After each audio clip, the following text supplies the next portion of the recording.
रुको जरा सबर करो।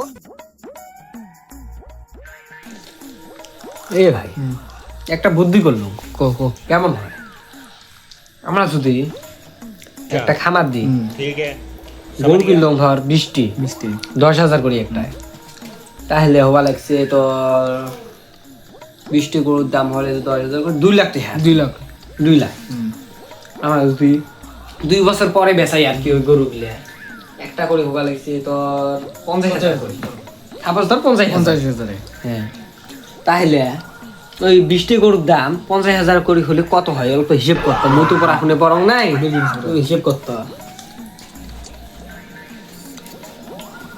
रुको जरा सबर करो।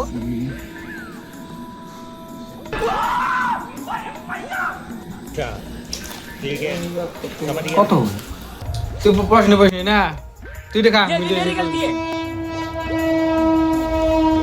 হ্যালো গুগল 40টি গরুর দাম যদি 50,000 টাকা করে হয় কত হবে?